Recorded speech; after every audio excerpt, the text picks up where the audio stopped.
Good evening, everyone, and welcome. It's so nice to see you all on this chilly night. I'm glad you could all make it out. My name is Josh Pahigian, and I'm the director of the Center for Global Humanities. In just a moment, I will introduce our very esteemed guest tonight, Anthony Walton. But before I do, I have a couple end-of-the-semester announcements to make. As folks who have been attending these for a while know, at the end of every semester, I just offer some thanks to all the people that make possible what we do here at the Center for Global Humanities. So this is that night. So first, I just want to thank the University of New England, President Herbert, who's right over there, for supporting this series, for supporting what we do in the center. It really makes so much difference to have the institutional support we have. Beyond that, I'm really grateful to work with a number of amazing colleagues who make these events really fun to put on. It's not work so much for us as it is a labor of love. That starts with our amazing production crew back there, Neil and Dave and sometimes Lee, my friend Mike in conference services. Hi, Mike. Jeff Schur, who takes our photographs. Wonderful new addition to our group this year. Chloe Boole, a student intern who's closing the doors over there, right on cue. Thanks, Chloe, for all you do. We also really appreciate our catering staff, Kim and the others who you know from Parkhurst. So real deep thanks to everyone who makes these events possible. If I've forgotten anyone, I apologize. And then the other group I want to thank is all of you, our loyal patrons, who come out on the nice days, but also the chilly days, and last March we had a snowy day and people still showed up. It means so much that you support the public humanities, you support this program, and I know you support a lot of other public humanities programs throughout Portland and the surrounding area. So thank you so much for supporting us with your presence and your other contributions. Some of you also are able to support the center monetarily, and for those who do, I know a number of the people in the room are regular donors to the center. Thank you. For those who aren't able to, that's absolutely fine. You're supporting us by being here, and that's a lot. But if you're also able to make a small gift at this time of year, where we think about charitable giving, it does make a big difference in helping us continue to put on the amazing events we do and bring to campus such wonderful speakers as the one I'll introduce shortly. So thank you for your support on those multiple dimensions of support. One other thing I wanted to mention, you probably noticed on your seats, we have the spring calendar of events. We have 7 events planned starting in January for the spring semester, so we're going to be busy. 4 of them are on this campus right here in Portland, and 3 of them are down on our Biddeford campus, and they pretty much alternate, one here, one there, from January right up to May. So please mark your calendars for those dates. Keep that bookmark on your fridge or in your favorite book as you're reading it, and we'll look forward to seeing you throughout the spring. Our spring series actually kicks off on January 26th with a visit from Maine artist Robert Shetterly. He's going to bring easels and portraits from his Americans Who Tell the Truth portrait series, and he's going to talk to us about art in an age of democratic upheaval.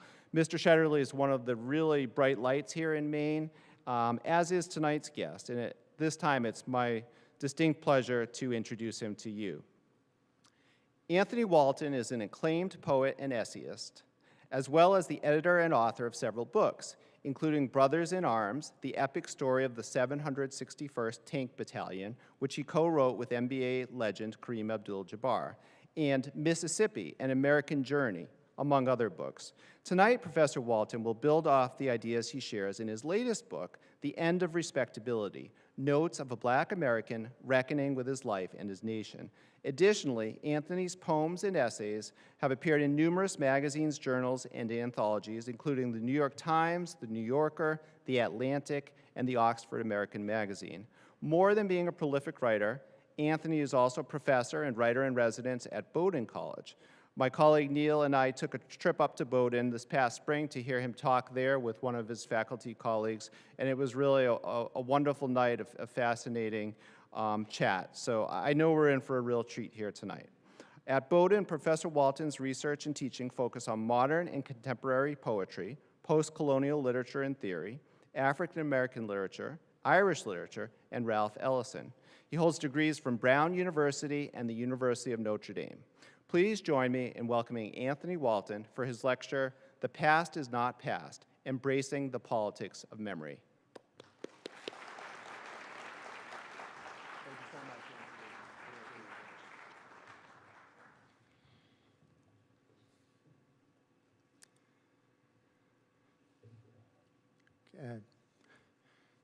Thank you, Josh. And I'd like to thank everyone for coming out on this cold evening. It's quite a heroic effort, I think, to, you could be home very warm and snug. I'm very honored to be here this evening. I've heard a lot about the University of New England, kind of from a distance. And it's wonderful for me to be able to come see for myself in person. And I've really enjoyed the short time that I've been here today.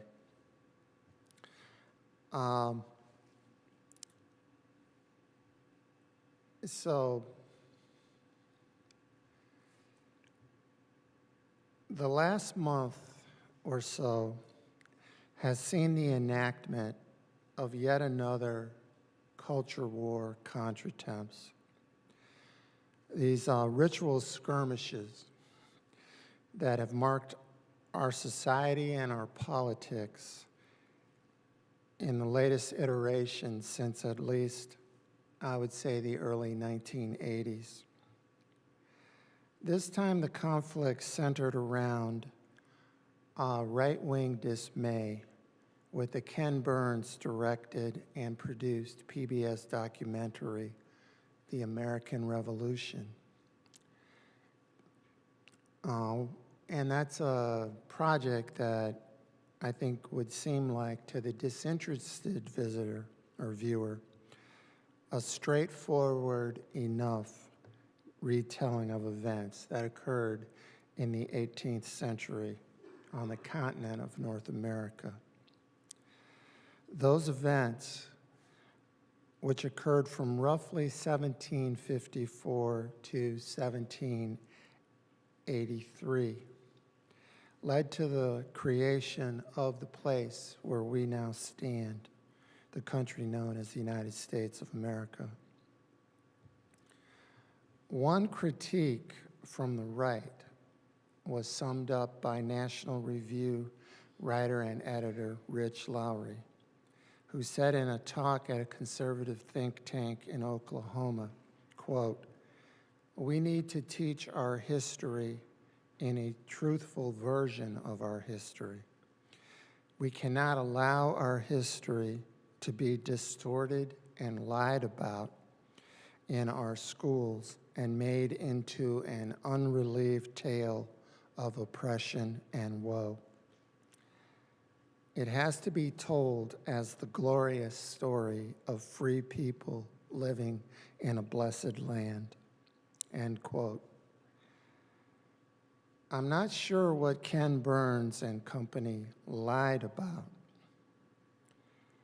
exactly, or what was untruthful.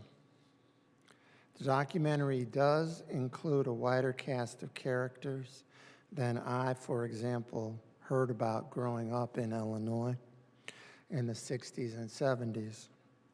And in particular, it features stories of African Americans, which seemed, according to Lowry, makes it woke.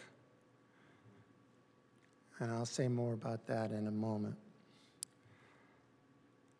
But conservatives were not the only critics throwing shots at Burns and the American Revolution.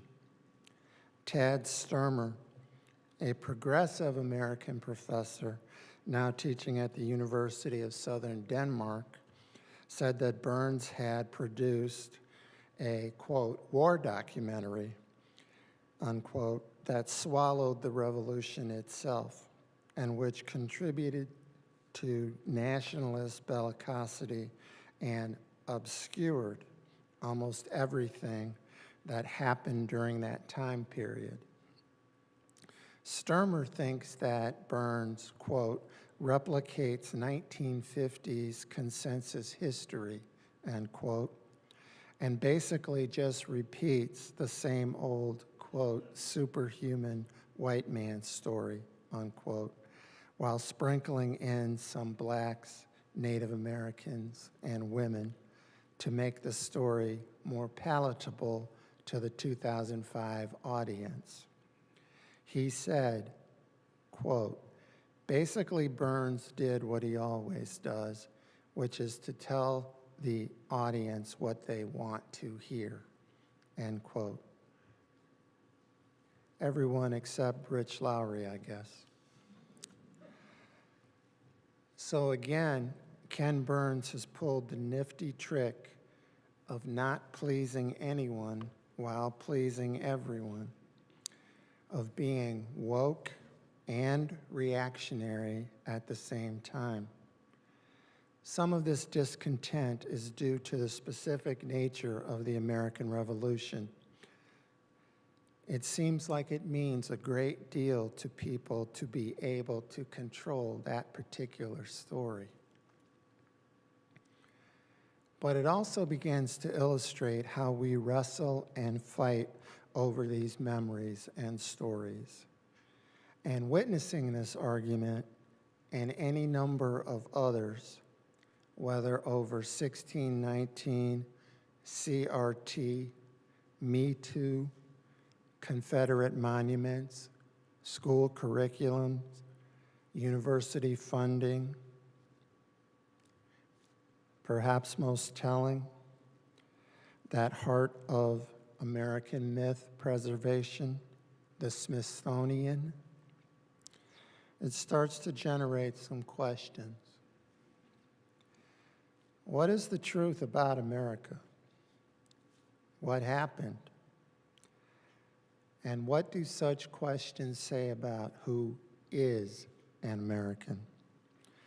I put it that way because I think there is something lurking under the desire to keep such a tight control on who gets to tell the stories, on what is in the stories, and on when and why we even tell the stories, which is the people who are opposing, say, Ken Burns, think that they are the real Americans, and as such, they are the only ones who have the right to appear in our national epic.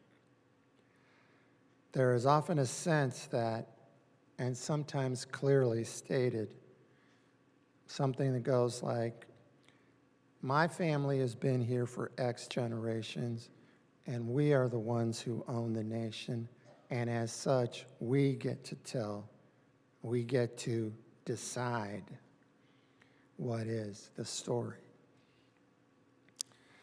I think their focus starts moving towards something like what in Germany is called blood and soil.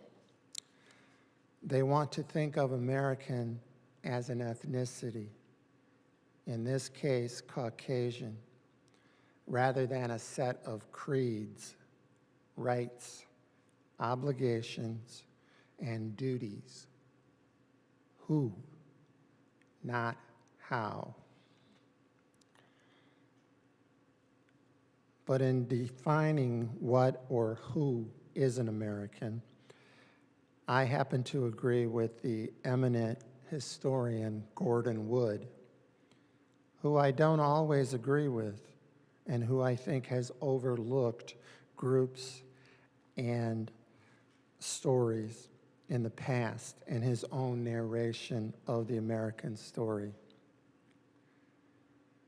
But Wood said something eloquent in recent weeks about all of this, and it is a clear challenge that is illuminating to both our present and future, and if you squint, to our past. To be an American is not to be someone, but to believe in something. He went on to say that we are a creedal nation, by which I think he means that Americans have a set of beliefs that guide how we act, how we see and treat each other, and how we organize our society. I think that's clear, and it sounds good to me. But what if we can't agree on what we believe? What if you think the revolution was a bunch of white guys with big ideas that no one else could have had, that then went out and kicked serious British tail and then built, with no one else's help, the greatest nation the world had ever seen? But I think the revolution was a fight over land and taxes, where crucial roles were played by all the various people who lived here at the time, and which happened to include, again, women, blacks, and Native Americans, all of whom were their own agents and made their own choices whenever they could, and who often helped decide what happened. That brings us to tonight's topic. The past is not the past. Embracing the politics of memory.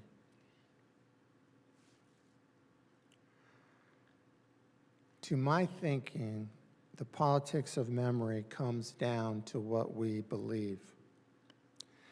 You'll notice I don't say the politics of history. I say the politics of memory. History, when it is done correctly, involves what we know. Memory involves what we remember. And those memories guide us in our lives and cause us to act in our politics. A way of thinking about it, again, using the events and documents of the American Revolution, is that both the Confederate rebels and Martin Luther King took deep inspiration from the ideas and documents and leaders of the revolution. They both believed in freedom as it had been proclaimed by the founding fathers, in liberty and in justice for all. Now, for example, they might have deeply disagreed about who exactly was included in that all, but they both drank deeply from the draughts of that language. I, for example, might argue that when Jefferson wrote, "All men are created equal," what he actually meant was all white men with property are created equal. But because he did not granulate his language and no one corrected him, he left a fateful door ajar, one that would allow millions of men and women to walk through over time and figure out and fight for ways to claim their share of freedom and liberty and justice. What MLK and the folks on his side of the political spectrum remembered from the Declaration, their memories were quite different from the memories of, say, Jefferson Davis and Robert E. Lee. But to both sides, they were equally profound and equally important. And so we are still fighting over those memories. Specifically, in my opening example, memories of the American Revolution. Many liberals and progressives want a larger memory of those events. They want more than Jefferson writing the Declaration, the Minutemen at Lexington and Concord, and Washington crossing the Delaware. They want to remember the enslaved people, the blacks, who were there and did things, including fight. They want to remember the women who were there and did things. They want to remember the Native Americans who were there and did things. Many conservatives consider including those stories as denigrating the heroes who made the country we live in possible, and think that this larger story somehow underplays and disrespects the risks that were taken and the ideas that were conceived and acted upon. They insist upon a simpler story, one that focuses on July 4th, 1776, and Thomas Jefferson and Benjamin Franklin and John Adams, and perhaps most of all, George Washington. In order to not be disingenuous, I'm going to declare my position.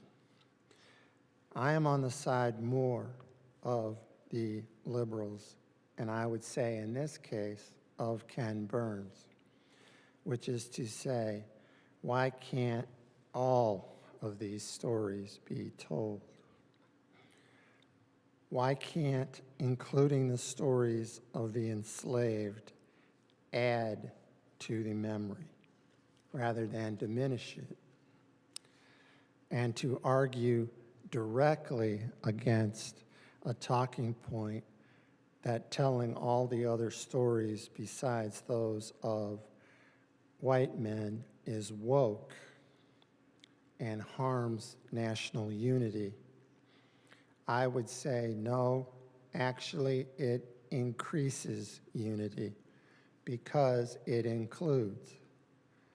There's a movement afoot at the moment to disparage inclusion and diversity and equity. And yes, including everyone in the stories is, I admit, a form of equity. But it is not as if many of these stories are not already known by these disparate groups and genders.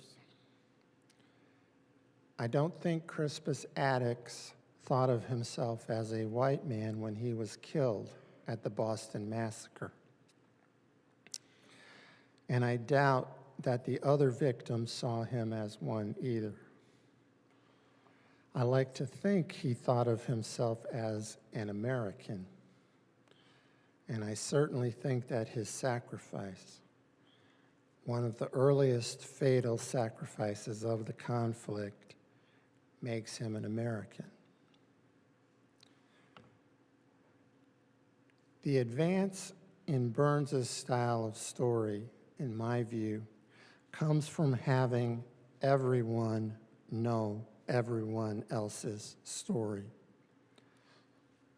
which we can then step back and weave so that all those stories become one story. And then, to my mind, that story becomes a solid and honest foundation from which we can operate. In a time of huge crisis, nationally and globally, I think we are unable to act decisively because we can't agree. And we can't agree because we have so many different memories. And so, there you have the title of my talk this evening, The Past is Never Past. And you will, I hope, see why I want to embrace rather than fight or ignore the politics of memory. Perhaps Ken Burns' The American Revolution became a flashpoint because it involves our foundation story. One might say our organizing myth. It's really important to some people why and how the story is told, and further, who it is told by. But it's a good place for us to jump off and start considering our topic.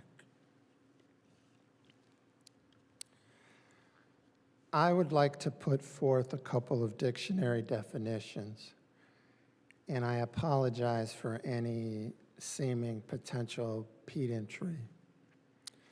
But I think it's crucial at this stage to be precise so that it's clear what our terms mean and so that we can understand each other. The first definition I looked at was the word politics. It was very clarifying to my contemplation. Quote, the activities associated with the governance of a country or other area, especially the debate or conflict among individuals or parties having or hoping to achieve power. And there was another later definition that was also helpful to my thinking at the level of the individual. Quote, activities within an organization that are aimed at improving someone's status or position and are typically considered to be devious or divisive. And another, a particular set of political beliefs or principles. And one more, the assumptions or principles relating to or inherent in a sphere, theory, or thing, especially when concerned with power and status in a society. Power and status, we heard those words. And we'll come back to them. But narrowing down, honing, explicating the word politics was very helpful to me. We could say generally that politics involves activities that are designed to achieve governance and distribute both power and status. Then I went to the other word that was carrying so much weight in my thinking. The first two definitions of memory were also quite interesting to me. First, the faculty by which the mind stores and remembers information, and the mind regarded as a store of things remembered. The second, something remembered from the past, a recollection. Interestingly, subsidiary in this second definition is, quote, the remembering or recollection of a dead person, especially one who was popular or respected, end quote, and the length of time over which people continue to remember a person or event. So one simplified definition of the politics of memory, and the one I'm going to work with this evening is, quote, and this is me, the activities associated with the governance of a country or other area, especially the debate or conflict among individuals or parties or hoping to achieve power and status, as informed by something remembered from the past. And I hope that definition seems fair to you.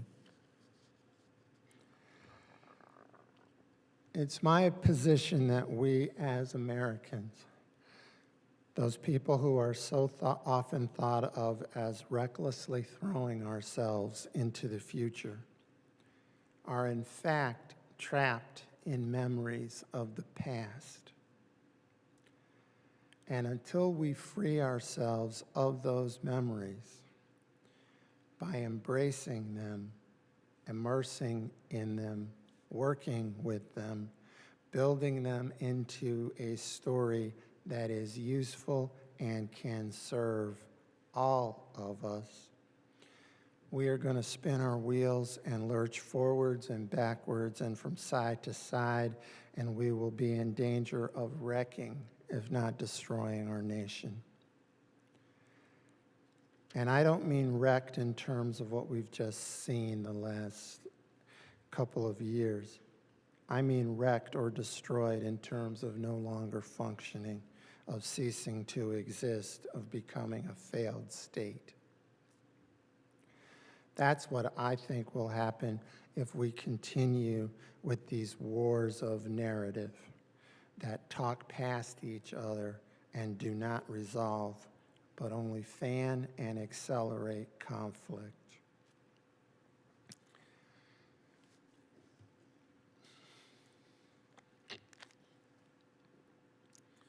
Here's an example of what I'm talking about and how we can sleepwalk into danger by engaging in the wrong kind of politics of memory. I'm going to read a Facebook post by Representative Matt Rosendale of Montana, explaining why he voted against making Juneteenth, which marks the emancipation of the enslaved, a national holiday. Rosendale is MAGA and is one of the few congressmen who voted no. Quote, I voted against a bill that would make Juneteenth, National Independence Day, a federal holiday, one of 14 Republicans to do so. This legislation is the culmination of decades of efforts by the left to prevent unashamed celebrations of our national story, heritage, and history. Their intent is to replace the 4th of July with this new day, one that will inevitably focus on America's darkest moments. We're not perfect as a country, but we are a great nation, morally, economically, culturally, and in many other ways besides. I will never support efforts to pull down that legacy and replace it with self-hatred. End quote. Though I suspect Representative Rosendale of disingenuousness and political machinations, I would like to interpret this statement at face value and use it as an example of a more straightforward politics of memory that I think we as a nation are trapped within. So his first statement was, I voted against a bill that would make Juneteenth, National Independence Day, a federal holiday. Now, I think that that's his right. And I can think of any number of reasons that a Republican politician would oppose that vote. First and foremost, I could see him saying, do we need more national holidays?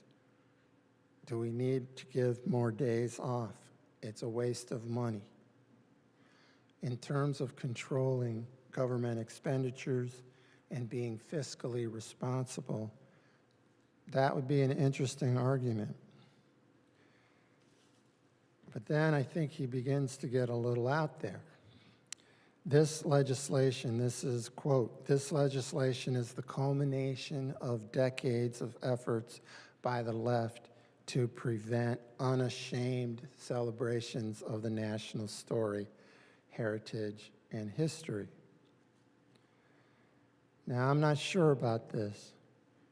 This specific legislation is a culmination I've studied and watched the civil rights movement for 50 years, and I have never encountered or heard of anyone desiring to prevent unashamed celebrations of our national story, heritage, and history. Not once. And I have to say, the African Americans I grew up with were among the most unabashed celebrants of holidays like the 4th of July and Memorial Day that I've seen. Further, I would ask, who is this, the left? He doesn't offer any proof or name any names. Has the NAACP said they want to prevent unashamed celebration? Finally, is Juneteenth not part of our national story and national history? I think a significant number of folks, and not all Black, would argue that Juneteenth is one of the proudest days in the history of the nation. A day that made possible much of who and what we are now. So in my challenges to Representative Rosendale, we start to see two wildly different notions of how we might interpret the past, or more cynically, how we might use it. But he's not done yet. Their intent is to replace the 4th of July with this new day, one that will inevitably focus on America's darkest moments. With this, their intent, he is ascribing to a group who he has not identified but calls the left, and a group that I would say doesn't exist. And he is using that imagined intent to argue for his actual desire, I would say. The suppression of history that others want to note, and in this case, celebrate. He is accusing me, a Black person who is proud of his country, for being able to accomplish this and much else, of participating in a sinister conspiracy designed to do harm to the very place he inhabits and is raising his child. And I would ask, in sincerity, how is it that I would benefit from this? What do I gain?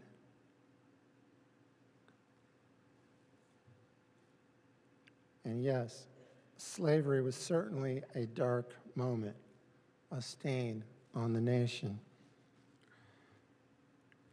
But does he think that I and other African Americans will forget about it because politicians like him do not want it discussed?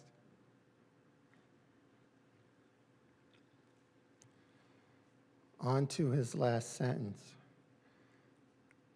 We're not perfect as a country, but we are a great nation, morally, economically, culturally, and in many other ways besides. I will never support efforts to pull down that legacy and replace it with self-hatred. In my opinion, the only person I see hating himself is him. He is implicitly admitting that he is embarrassed and ashamed and wants to suppress truth rather than embrace and celebrate it. We are a great nation, and we are not perfect. In my accounting, Juneteenth marks that, and in no way accuses anyone of anything. And it is certainly not trying to pull down the American legacy. At the least, it is black folks, joined by plenty of whites and other groups, celebrating the end of slavery and the beginning of their freedom. At the most, it's conceived of as a marker of a turning point in our long saga toward a more perfect union and toward fulfilling the revolution and the Declaration and making it actually true that all men are created equal.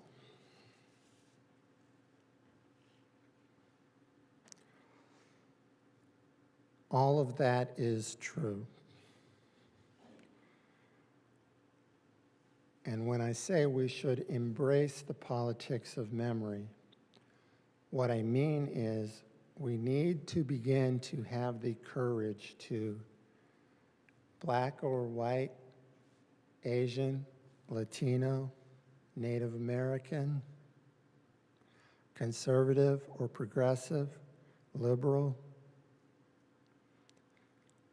we need to begin to have the courage to understand everything about our country and to talk about it, embrace it instead of suppressing. It's a form of maturity, I think. So yes, George Washington is one of the greatest humans to have ever lived. And yes, he owned enslaved people and engaged in land speculation. We can say similar things about Thomas Jefferson. We should, I think, study all of their facets and come to see them whole, rather than creating fantasy versions of characters in history that collapse in upon themselves whenever challenged. We cannot settle for trying to force the hundreds of years that have happened here into a tidy story that doesn't bring up the bad parts because it makes some people uncomfortable. I'll be the first to admit that I do not know how we are going to get there, to those discussions. In my dream, we would have something along the lines of a Truth and Reconciliation Commission, as were conducted in jurisdictions as varied as South Africa, Chile, Argentina, Bangladesh, Democratic Republic of the Congo, Bolivia, Colombia, Brazil, Canada, Chad, Ecuador, among many others, including some in the United States, including one here in Maine that was concerned with the treatment of Native American children by the state. According to scholar Patricia B. Hayner, a truth commission is, first of all, focused on the past rather than ongoing events. It second investigates a pattern of events that took place over a period of time. Third, it engages directly and broadly with the affected population, gathering information on their experiences.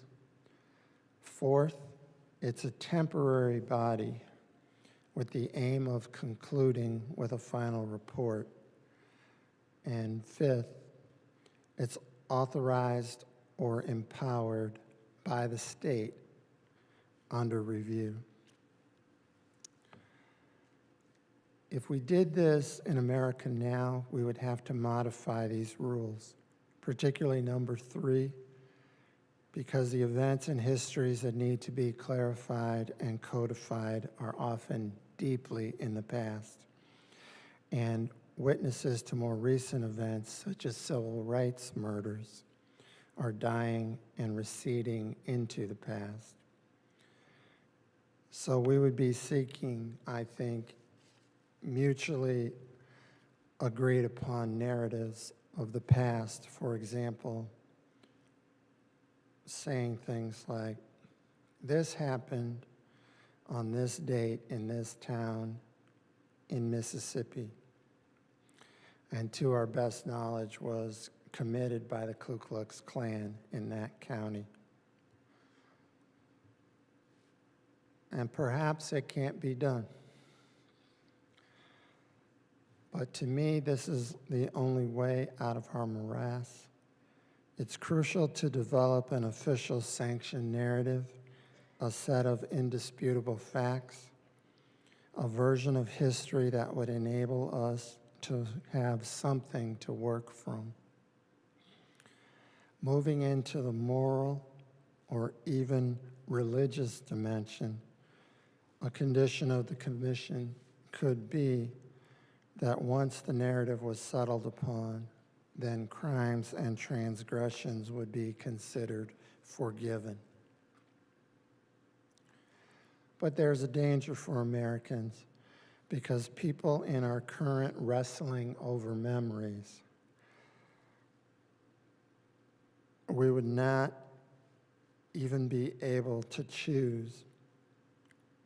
Let me say that again.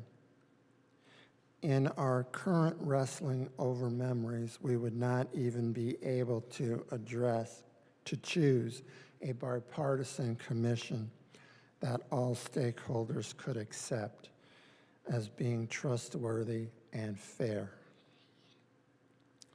One side wants to excavate, the other wants to eradicate. It is as if they possess different understandings of the word history, not to mention its techniques and processes, even means.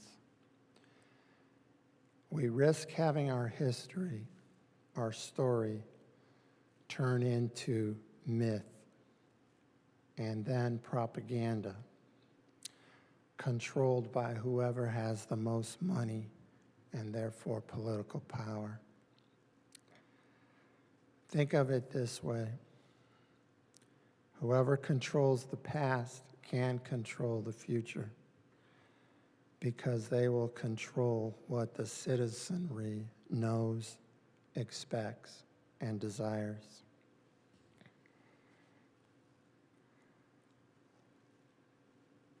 The title of this talk is taken from perhaps the most famous quote attributed to Nobelist William Faulkner. He wrote, "The past is never dead. It's not even past." Faulkner also said that we, quote, labor in webs spun long before we were born, webs of heredity and environment, of desire and consequence, of history and eternity, end quote. In my opinion, we live among the achievements, mistakes, residue, accomplishments, and dreams of the past. There's no task more urgent than to begin learning how to talk about these things, to, quote, get on the same page, unquote,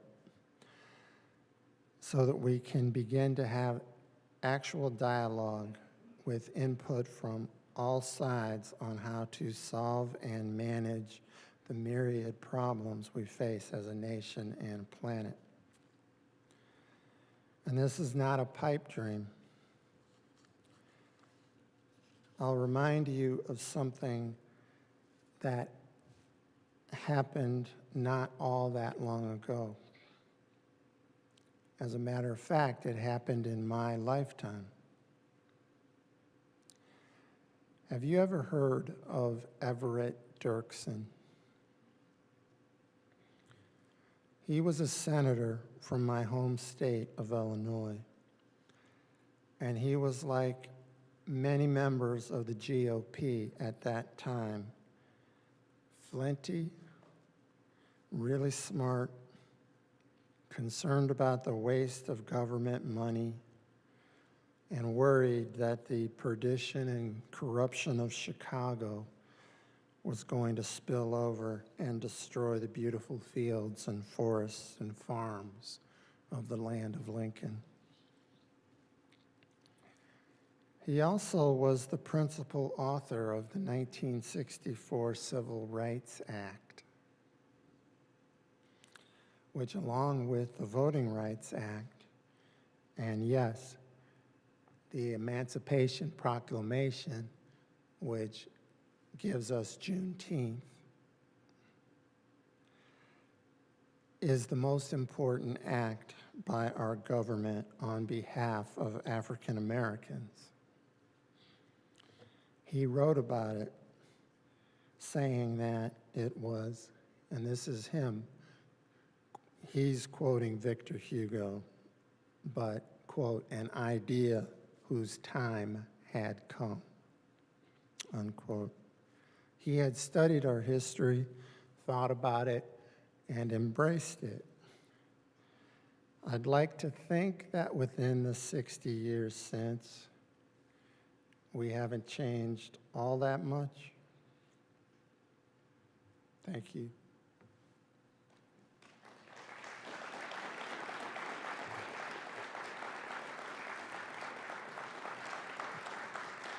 Thank you so much, Anthony. At this time, we're going to open it up for questions. I'll just remind people to please speak right up into the microphone when it's your turn. If you're able to stand up so that Anthony can see you, please do. And please just have one question and make it short so we can get as many voices in the room involved as possible.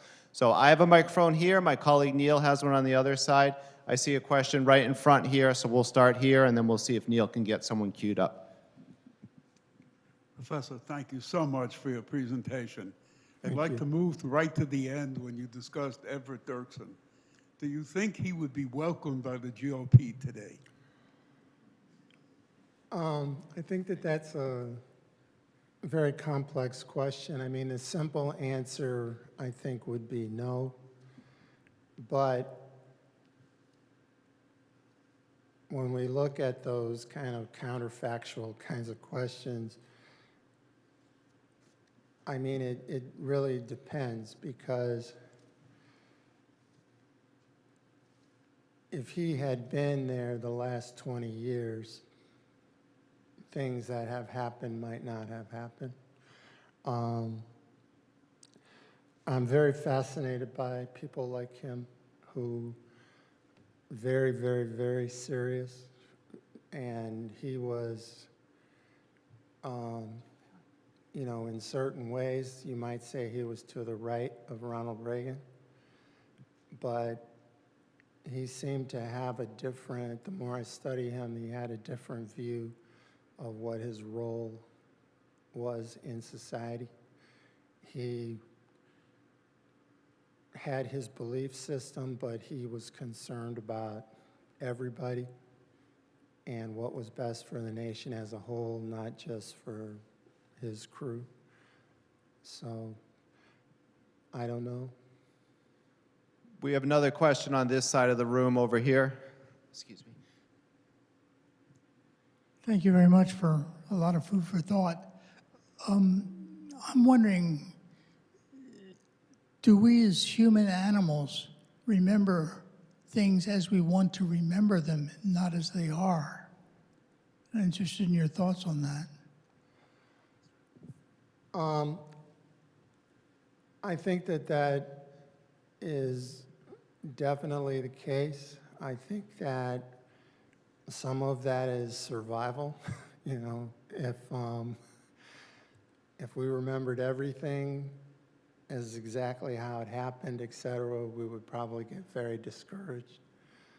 But I also think that a lot of this has to do with the education system and what we as a society choose to remember. And, you know, were the civil rights people, John Lewis, Martin Luther King, Rosa Parks, people like that, were they woke villains, or were they patriots who stood up to make a better America? You can choose which one of those you remember. And part of our fight now is who gets to say which one of those gets taught. And we see, particularly in places like Oklahoma and Florida, a concerted effort to suppress anything that I would say personally, from my personal point of view, anything that involves people of color. But I would also say anything that seems to be progressive, or whatever word you would choose to use.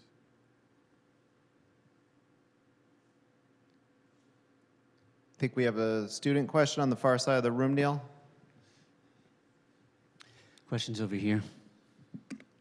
I wanted to ask, do you think our nation is moving towards a more honest confrontation of what our past was, or are we moving more towards an intensified kind of distortion of what our past was?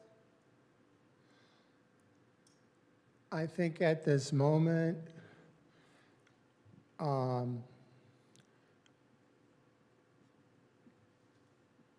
there are forces that are moving toward distorting the past and suppressing the past.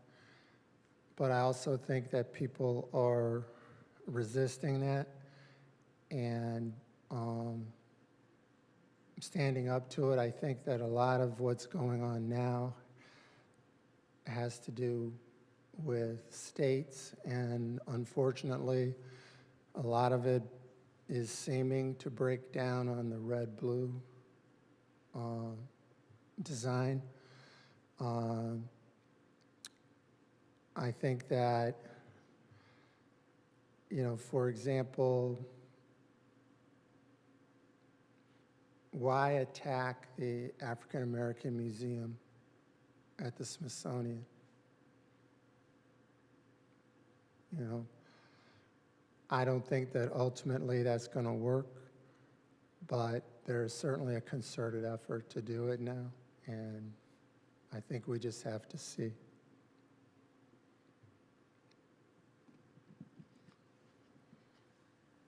Coming right here.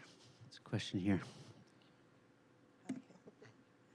Thank you so much for your presentation. It was really very useful. And there's so many different threads that you throw out for us to consider. Memory being one of them, and we all have our individual memories, including our memories of the past, the history. But history is based on fact. And it seems to me that there is, or has been, one thread that has sort of permeated our history, and that's been a thread that's been constructed by a very small group of people, and I dare to say they are white men of a certain class and outlook, way of looking at the world. So these other threads have been there. They are also factual, and you can't really deny that, you know, from a historical point of view. So it seems to me that in one sense we are getting closer to our truth, the truth of our history. Despite all these people who don't know what woke is about saying that that's a bad thing. I don't know, I guess I'm not making myself clear, but No, but what you've said is very complicated. yes, And thank you. I think one of the things that we have to remember is these things kind of go in cycles. And our nation, one of the big kind of histories of our country, and I think that this is something that one of the reasons you have to study history is so that you see this, you know. Just in this century, we went from George W. Bush to Obama to Trump to Biden to Trump. And so it's almost like a whiplash. And I think that that's probably going to be what we're going to see for the next 25, 30 years before something settles. And I think if you start pushing back, that's kind of what we see all the time. And the thing that I see now that troubles me is just the desire to wipe out stories and history rather than, you know, I think it's healthy for our nation to go back and forth on policy. That the kind of classic Republican view of how the economy should run goes that way for a while, then the Democratic view goes that way for a while, and it kind of settles down in the middle somewhere. And I think that's what should be. What troubles me is wanting to act like, for example, either that slavery did not happen, or as Ron DeSantis said, and that is a guy that is the governor of one of our biggest states, and he said that it was good for black people to be slaves. Personally, I don't know what you do with that. Yes, you push back. Yes. We have one final question here, and then we'll adjourn for the night. Thank you, Professor. Our daughter had you in class, so I'd like to ask the question, do you still see spirited discussion in your classrooms, or do Bowdoin students consider themselves as customers and just want to have their own ideas validated, much like the student in Oklahoma who had a 0 on her test? Okay, thank you. I think that students are very, very, very, very, very conscious of grades. I think that they feel like they have to be because their perception of how the world works now, and they're worried about finding their place in the world. Personally, in my classes, I don't see that as being a problem. I see them as being willing to work at Bowdoin. They're willing to work really hard, and it's kind of astounding how hard they work. Every so often, I mean, I've been challenged on a grade maybe 3 times in 30 years, not in the last 10 years. It's interesting to me. And they seem to be willing to have, as you say, spirited discussions once we get past maybe Columbus Day, because they know each other and they have kind of felt each other out and are willing to trust a little bit. And, you know, so far, for me personally, I like the students that I work with right through now. They seem to change every 5 to 6 years. They seem to just become something else that you have to get used to and, you know, figure out how to work with that crew for a while. But for me, so far, so good. And I don't see anything near what you're describing that's going on at the University of Oklahoma right now. And I don't think, first of all, I mean, this is humble bragging, but I don't think a kid that had that mindset could get into Bowdoin anyway. So I think that's part of it, you know. But thank you. Anthony, thank you so much for an incredibly thought-provoking talk.